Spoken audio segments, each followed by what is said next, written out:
Hello everyone. In this particular video, we are going to start the chapter number 3 of history for class 8th, that is ruling the countryside. और last chapter में हमने किया था कि Britishers कैसे India में आए थे एज अ ट्रेडर। उन्होंने एंटर किया इंडिया में, लेकिन धीरे धीरे ट्रेडर्स से वो जो है वो रूलर्स बन गए इंडिया के, और कैसे उन्होंने डिफरेंट टेरिटरीज़ को अपने अंडर लिया। धीरे धीरे करके जो राजा थे उनकी पावर्स को वो कम करते गए और खुद रूलर बन बैठे।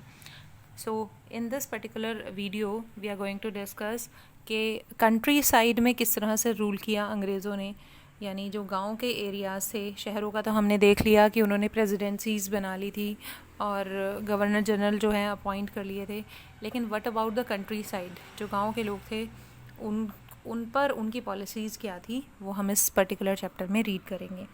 The first topic of ours is the company becomes the Diwan. On 12th August 1765, the Mughal Emperor appointed the East India Company as the Diwan of Bengal.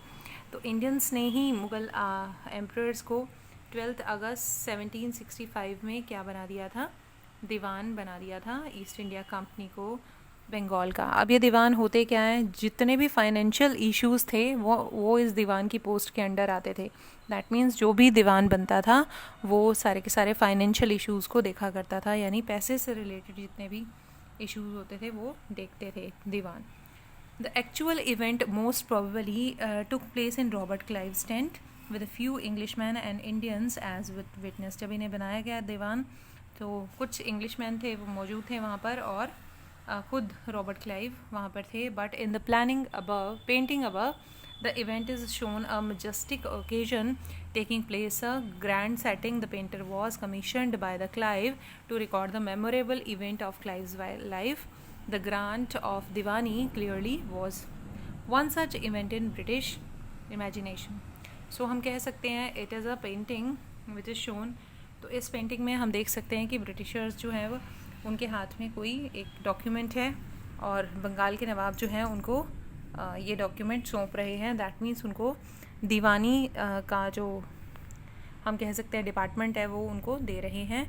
और उस समय क्योंकि फ़ोटोग्राफ्स नहीं होती थी, कैमरास नहीं होते थे, तो उस समय पेंटिंग बनवाते थे। जो बड़े बड़े रूलर्स होते थे या बड़े बड़े में हम कहें उस समय के ऑफिसर्स होते थे, अगर कोई भी इवेंट उन्हें कैप्चर करना होता था तो वो पेंटिंग के थ्रू उसको कैप्चर करके रखते थे।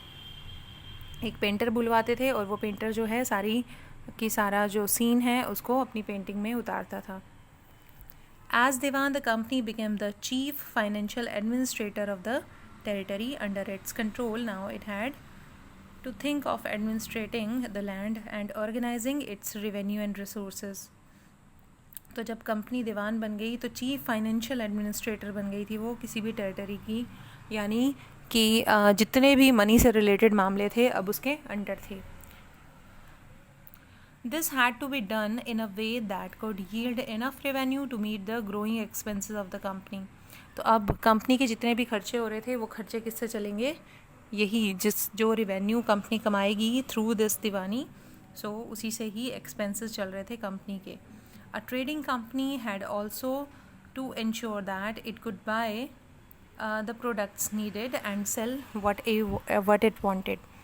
So जो ट्रेडिंग कंपनी थी वो अब इंश्योर थी क्या करने के लिए कि वो जो चाहे वो प्रोडक्ट बेच सकती है और ख़रीद सकती है जो प्रोडक्ट वो चाहे, क्योंकि बहुत बड़ा डिपार्टमेंट, बहुत बड़ी पोस्ट उसको मिल गई थी। Over the years the company also learn that it had to move with some caution being an alien power. Alien power क्यों कहा गया है यहाँ पे, क्योंकि जो ब्रिटिश ईस्ट इंडिया कंपनी थी वो बाहर से आई थी, that is why it is called alien power over here. It needed to specify those who in the past ruled the countryside and enjoyed the authority and prestige. अब जो company थी उसको मिल तो गई थी पावर, लेकिन अब जो है जो पहले से रूलर्स थे जिन्होंने सब कुछ कंट्रोल किया हुआ था उनको ये बिल्कुल एलिमिनेट नहीं कर सकते थे, यानी उनको अभी ये इग्नोर नहीं कर सकते थे। इस हालत में अंग्रेज़ अभी नहीं आए थे कि वो जो हैं वहाँ के रूलर्स, जो इंडिया के रूलर्स थे या नवाब थे या जो दूसरे किंग्स थे, उनको वो अभी अंडर एस्टिमेट नहीं कर सकते थे, क्योंकि अगर वो ऐसा करते तो जनता प्रोटेस्ट करती, और अभी वो प्रोटेस्ट को झेलने की कंडीशन में नहीं थे. How was this could be done? In this chapter, we will see how the company come to colonize the countryside, organize the revenue resources and redefine the rights of people. तो इसी chapter में हम ये पढ़ेंगे कि किस तरह से जो कंट्री साइड के लोग थे, जो राजा को अपना भगवान मानते थे, जो अपने रूलर्स को रिस्पेक्ट करते थे, उनको किस तरह से कंट्रोल किया कंपनी ने. और उसके बाद इसी का सब टॉपिक है revenue for the company. The company had become the Diwan, but it still saw itself primarily as a trader. जो कंपनी है वो अब दीवान बन गई थी, बट स्टिल उसके दिमाग में वही ट्रेडिंग जो है अपनी अभी नहीं निकली थी. अभी भी वो अपने व्यापार को फ्लरिश करने के बारे में सोच रही थी. It wanted a large revenue income, but was unwilling to set up any regular system of assessment and collection.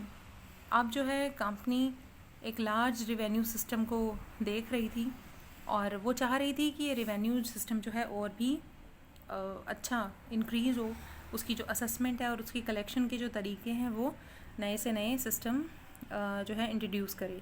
The effort was to increase the revenue.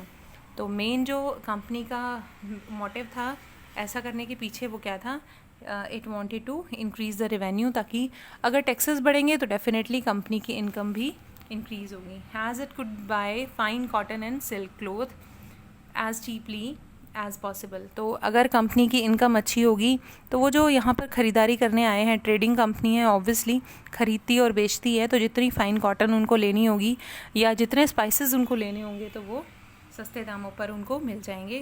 That is why. Within 5 years, the value of goods brought by the company in Bengal doubled. तो जितनी भी 5 सालों के अंदर अंदर जितनी भी वो चीज़ें बेचते थे वो उनकी कीमत जो है डबल हो गई.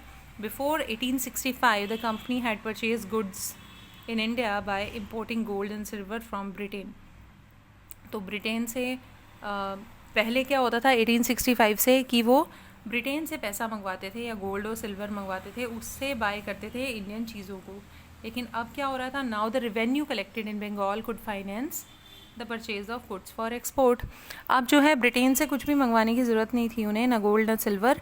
अब यहीं पे ही जो रेवेन्यू कलेक्ट कर रहे थे, जो टैक्सेस वो कलेक्ट कर रहे थे लोगों से, उसी टैक्स के पैसे से वो अपना ट्रेड चला सकते थे आराम से.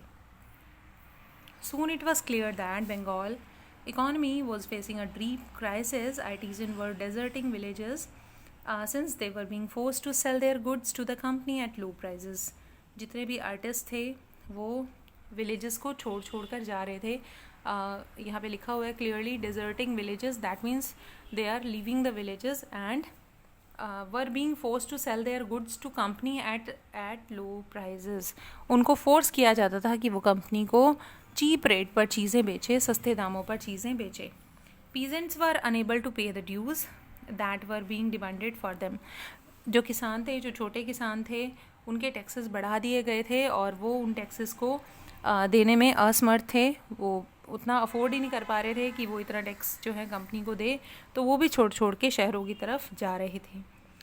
Artisanal production was in decline. तो जितने भी आर्टिस्ट थे, जब उन्हें इतनी सस्ती चीज़ें बेचनी पड़ी तो उन्होंने क्या किया, अपने आर्टिजन का काम ही छोड़ दिया. तो आर्टिस्ट जो थे, आर्टिस्टिक चीज़ों का डिक्लाइन हुआ, यानी बहुत सारी आर्टिजनल प्रोडक्शन जो है वो डाउन हुई. And agricultural cultivation showed sign of collapse. तो ऐसे ही एग्रीकल्चर जो कल्टीवेशन थी, जो खेती थी या जो उपज पैदा होती थी, उसमें भी कोलैप्स देखने को मिला, उसमें भी डिक्रीज़ देखने को मिला क्योंकि उनके टैक्सेस बढ़ा दिए गए थे. Then in 1770 a terrible famine killed 10 million people in Bengal. उसके बाद उससे भी बुरा हुआ 1770 में, क्योंकि तब आया था एक फेमाइन, एक सूखा पड़ गया था. हम कह सकते हैं अराजकता की स्थिति हो गई थी इन बंगाल. लोगों के पास भुखमरी आ गई थी, लोगों के पास खाने के लिए कुछ नहीं था बंगाल में. About 1/3 of population were wiped out. 1/3 of population जो है वहाँ से चली गई थी या मारी गई थी. तो हम कह सकते हैं कि बहुत कुछ हुआ कंपनी को जब दीवानी मिली तो उसने काफ़ी सारा सिस्टम चेंज करने की कोशिश की, बट उन्होंने हमेशा अपने फ़ायदे की बात सोची, अपने ट्रेड को फ्लरिश करने की बात सोची। जो फाइनेंस वो ब्रिटेन से मंगवा रहे थे, अब उन्हें वो फाइनेंस भी मंगवाने की ज़रूरत नहीं थी, क्योंकि जितना रेवेन्यू वो बंगाल से या आसपास के एरिया से जहाँ की उन्हें दीवानी मिली थी, वो जितना अर्न करते थे वो अपने ट्रेड में उसको लगा देते थे। तो हम देख सकते हैं कि ब्रिटिश ईस्ट इंडिया कंपनी जो है ऐसे करके जो पुअर पीपल थे या पुअर पीजेंट्स थे उन पर भी अपना कंट्रोल करने की कोशिश कर रही थी, और लोग जो है गांव छोड़ कर कहाँ जा रहे थे, शहर।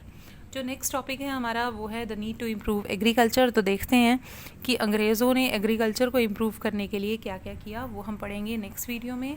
Till then bye bye. Hopefully आपने इस वीडियो को ध्यान से सुना होगा। Thank you very